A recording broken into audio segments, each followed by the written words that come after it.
suara saya bisa clear. Habis itu kita akan mulai begitu semuanya sudah silent. Ini masih banyak rembesan-rembesan. Jadi tolong teman-teman meng-unmute diri sendiri kalau perlu. Kalau nggak hostnya nggak bisa unmute. Jadi oke, kita mulai. Kita mulai karena suaranya sudah bagus dan cukup jelas. Jadi kalau bisa posisi saya di pin aja dulu di tengah. Oke, teman-teman dimanapun Anda berada, kita akan mulai acara yang namanya Well Mastery, kelas online ini. Terima kasih sebelumnya dan diawali dengan Bismillahirrahmanirrahim. Assalamualaikum warahmatullahi wabarakatuh buat saudara-saudaraku dimanapun Anda berada. Sudah 367 sahabat berada di acara hari ini. Saya sangat terhormat sekali karena sudah lama kita tidak berkesempatan jumpa online gitu ya. Kalau jumpa darat sulit sekali karena masa saat ini kita berada di seluruh Indonesia. Jadi sahabat semua, kita sebentar lagi masuk ke topiknya. Untuk itu sebelumnya saya sekedar menginformasikan kita sambil menunggu, karena secara yang pesan atau yang berminat ikut adalah 450, tadinya hanya dikasih 100, kemudian jadi 200, kemudian 450, akhirnya kita tutup di 450. Oke. Sebelum kita mau mulai topik utamanya tentang Wealth Mastery, jadi saya mau menceritakan sedikit tentang apa yang terjadi minggu ini. Minggu ini sangat menarik sekali, terutama sahabat kita Pak Gita Wirjawan ini, kami sampai beberapa hari ada di Bali karena rupanya alhamdulillah dia punya salah satu hotel, ada Kimpton, dan Shangri-La itu dipakai oleh Biden untuk di acara G20, dan kita berharap acara G20 ini dihadiri oleh benar-benar 20 negara, kepala negara, memang top 20 GDP dunia, di mana kalau GDP Amerika itu adalah 25 triliun, GDP China atau Tiongkok adalah 20 triliun, kemudian Indonesia ranking ke-16, 1,1 triliun. Jadi karena kita menjadi tuan rumah, jadi bukan karena kita number one ya, kita karena tuan rumah. Jadi kita dapat privilege walaupun kita ranking 16. Dan kalau di total 20 negara G20 itu mewakili 62% dari GDP dunia dari 200 negara di dunia ini. Jadi ada hal yang menarik bahwa Erdogan, Xi Jinping, dan Putin, ini adalah sisi kiri, akan hadir, dan sisi kanan kita lihat apakah sekutu jadi mengirim Biden, jadi mengirim Perdana Menteri Inggris yang baru, jadi mengirim Korea Selatan mengirim, Jepang mengirim, sekutu-sekutu ini apakah benar-benar mengirim pemimpin tertingginya atau mengirim wakilnya. Dan kalau mengirim wakilnya itu garing banget acara G20 gitu ya, karena Putin datang tapi Biden mengirim wakilnya, Kamala Harris misalnya gitu. Lebih parah lagi kalau dia mengirim Menteri Luar Negeri atau third in command-nya.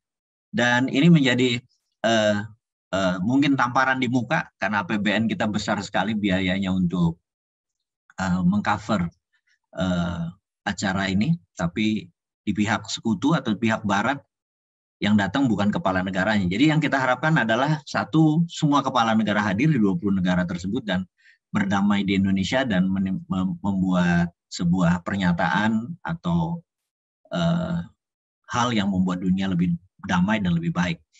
Tapi kalau hal itu tidak terjadi, ini G20 ini kita harus melihat kalau tidak terjadi, alias sekutu hanya mengirim orang nomor 2, kalaupun mengirim orang nomor 1 tidak ada resolusi, Anda akan lihat ini dunia baru. Kita akan mengalami inflasi, kita akan mengalami deflasi, kita akan mengalami resesi, dan ini semua game changing. Ini yang mungkin di awal teman-teman kita mau mengingatkan, bahwa saya selalu mengingatkan teman-teman di awal itu selalu dengan geopolitik. karena berefek dengan geoekonomi. Jadi hal itu sangat penting. Nomor satu yang saya mau informasikan bahwa pengalaman G20 ini teman-teman harus waspadai. Jadi saya sekedar mundur sebentar. Teman-teman di rumah boleh sambil tiduran, boleh sambil santai, sambil makan popcorn, jagongan, makan jagung, monggo. Saya akan dongeng sedikit sebelum masuk ke acara Wealth Mastery, karena itu menjadi keunggulan kita. Jadi saya ingat di tahun 90-an, saya 91, saya pertama kali bekerja adalah di Paninbank, dan divisi saya adalah treasury. Treasury adalah, semua teman-teman tahu, adalah kalau Anda punya uang banyak taruh di bank, bank kalau punya uang banyak taruh di treasury untuk portfolionya dimainkan ada di falas, ada di bursa saham, dan lain sebagainya gitu ya. Nah, jadi waktu Perang Teluk, Anda boleh ingat sebuah peristiwa yang terjadi di tahun 90, Perang Teluk. Itu bertemulah pertemuan yang menarik antara Irak, Menteri Luar Negeri Irak namanya Tariq Aziz, dan Menteri Luar Negeri Amerika namanya James Baker.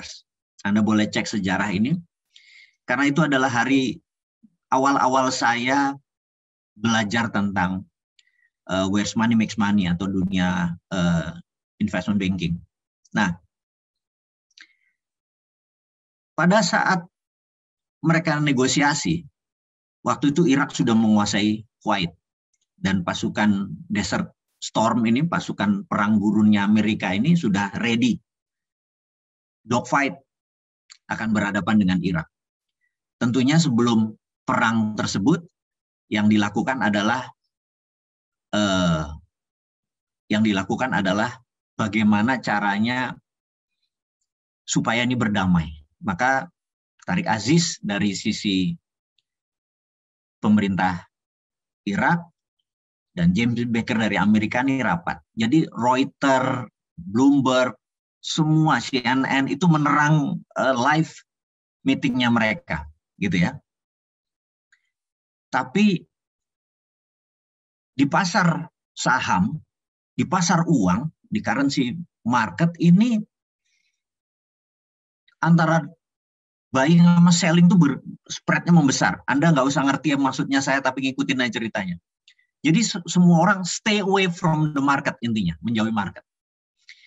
Lalu saya ingat di momen itu kita bilang, kalau jadi perang, dolar naik karena kebutuhan dolar tinggi. Kalau tidak jadi perang, dolar turun.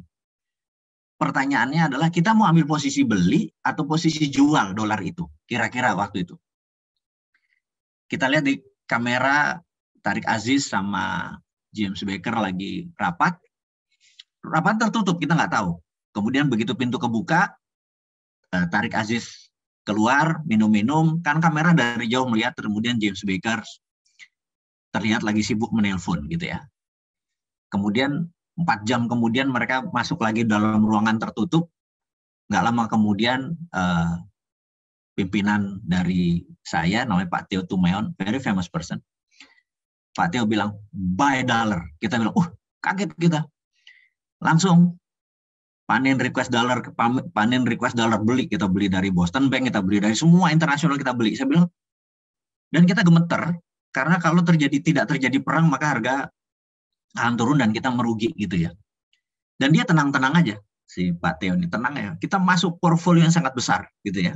Nah, to make story short, kita lompat, kemudian meeting, selesai, pintu terbuka, terus terlihat Tariq Aziz minum, kemudian James Baker ngobrol lagi via telepon, kita nggak tahu ngomongnya apa.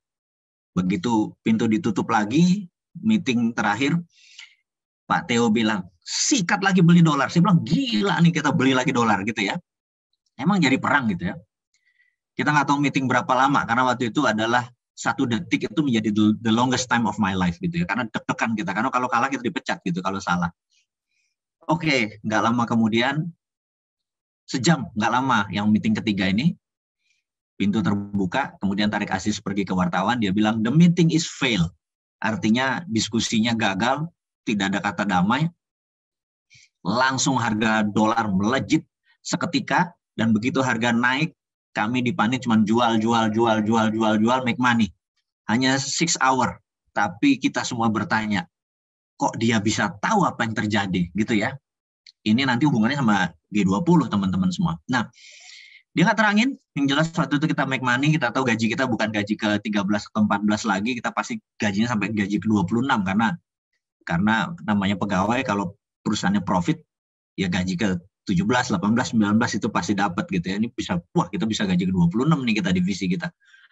Nah, besok paginya saya biasa, anak muda yang curiosity-nya besar, saya bertanya sama beliau, Pak, apa alasan Bapak waktu itu memutuskan bahwa kita akan membeli dolar? Jawaban dia santai, seluruh dunia kan melihat di ruangan itu dan tidak tahu isinya apa. Betul, gitu. Saya cuma melihat, kira-kira dia berimajinasi, kira-kira si Tarik Aziz nih, si James Baker bilang, udah lo mundur deh, gue kasih lo duit, gitu. Jawaban si Tarik Aziz, tidak. Kemudian masuk lagi, rapat berikutnya, udah kamu gini-gini, jawaban Tarik Aziz, tidak. Nah setelah itu, si James Baker keluar, itu pasti nelpon George Bush. Pak Presiden, ini begini. Pak Theo Tumeon itu bilang, kalau sekali aja yang namanya Tarik Aziz telepon Saddam Hussein, ini pasti damai, gitu ya. Nah, itulah pelajaran buat saya, sehingga saya melihat G20 itu segitu penting.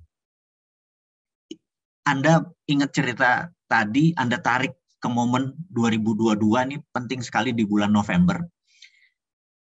Kalau Putin datang, kalau Xi Jinping datang, kalau Erdogan datang, kemudian di sisi barat semuanya datang, maka kita akan lihat apa yang mereka diskusikan untuk melihat dunia ke depan itu kayak apa, gitu ya.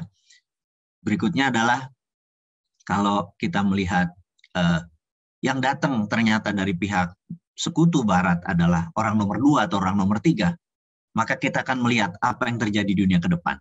Dan itu sangat berimbas kepada ekonomi kita, pendapatan kita, atau tadi bisa profit, bisa loss. Nah, wealth mastery ini adalah membuat Anda menjadi seorang master di dalam wealth, gitu ya. Saya yakin teman-teman yang 380 ini sudah mulai masuk ke pemahaman apa yang Bosman awali, kenapa peduli sekali bahwa kita mau kaya itu bukan harus melihat diri kita sendiri, network kita, lingkungan kita, pasar, tapi ada yang lebih besar yang namanya global. Saat ini yang global ini yang kita mau ceritakan. Mudah-mudahan tadi Anda sudah mulai bisa mengambil note bahwa penting kita tidak mengambil keputusan bahwa nanti akan damai, nanti akan perang, nanti apa, tidak. Tapi semua itu kita harus awasi hari per hari. Itu menentukan jalur kita berbangsa. Saya nggak tahu di Indonesia ada nggak orang yang mengingatkan rakyatnya bahwa apa yang akan terjadi di masa depan, bahwa sebagai misalnya statement atau negarawan harusnya Pak Jokowi, mungkin Tri Sutrisno, mungkin Amin Rais, itu berbicara seperti ini, supaya bijak melihat apa yang terjadi. Tapi saya pikir mereka nggak terlalu peduli lah. Mereka hanya pemimpin tapi bukan negarawan. Statement itu langka kayaknya di Indonesia ini, negarawan itu.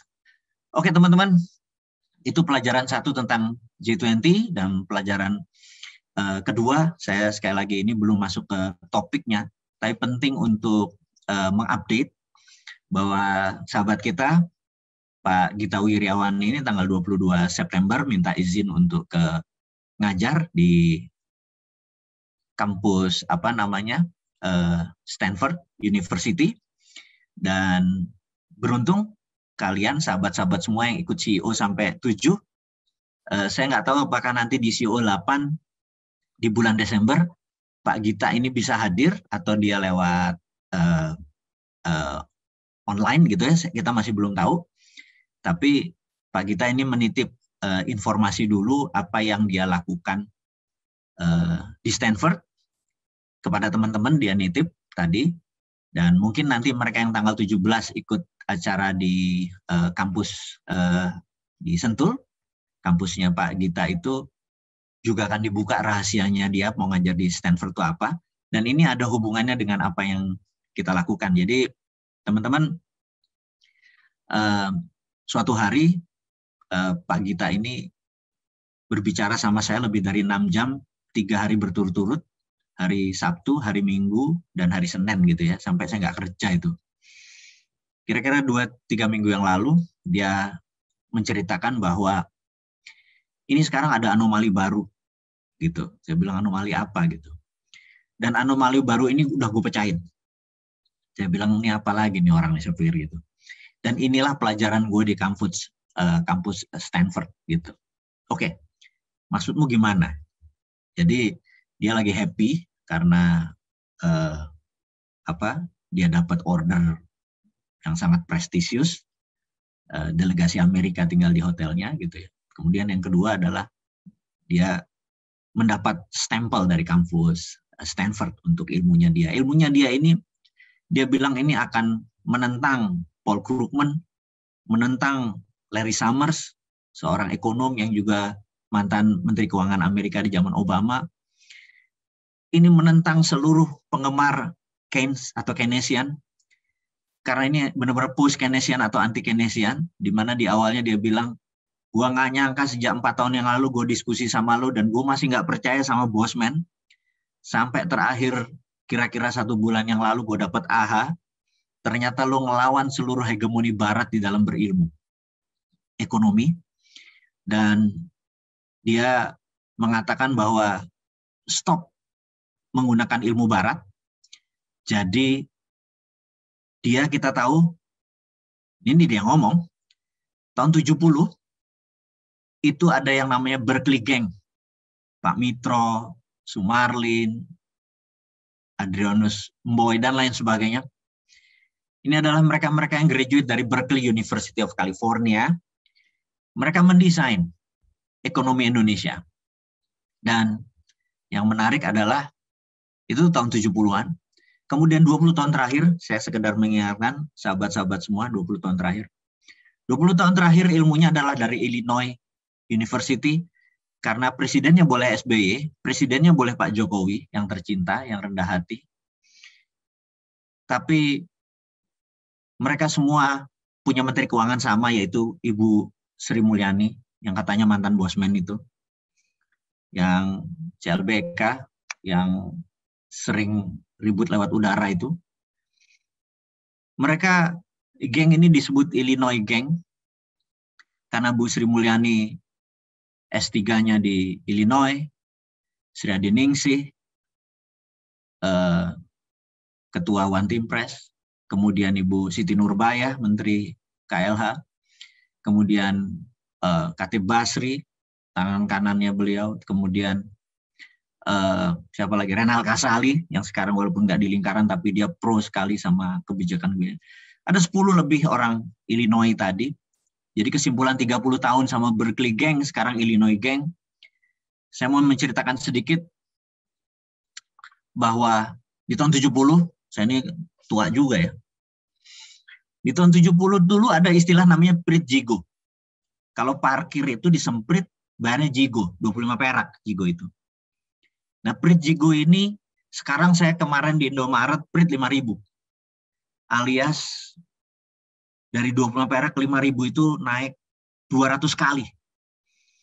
Atau 20.000%, gitu ya.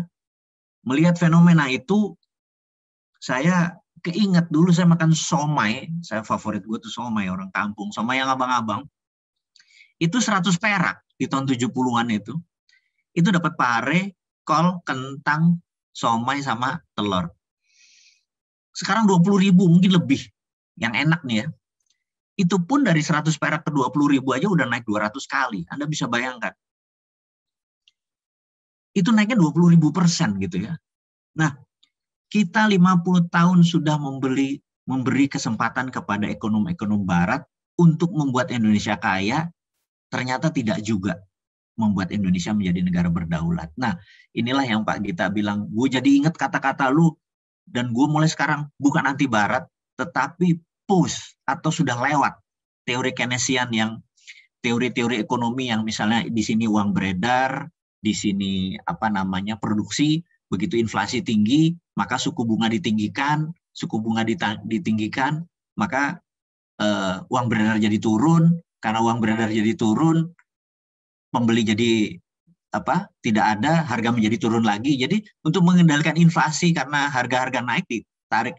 Sekarang suku bunga dinaikkan sudah 5 kali, Amerika, Indonesia sudah naik berkali-kali, tapi tetap inflasi tidak bisa diatasi.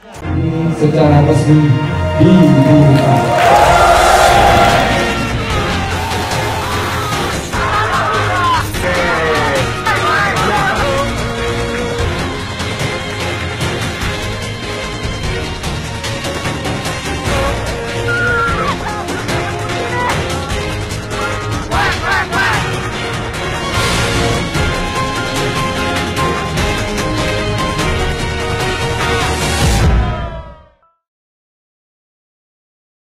Value yang tinggi dan leverage yang tinggi. Kalau Anda masih level 1, maka kemakmuran itu akan sulit didapat. Mulai sekarang saya kenalan tiap hari minimum 1 gitu ya. Anda mulai kenalan. Kemudian Anda cuma dari bahagia ke bahagia aja gitu ya. Dan ada lagi yang lebih tinggi. Ada lagi yang lebih tinggi yang namanya twin flame. Ini level kelima, twin flame. Anda nanti cek twinnya kembar, flame-nya api.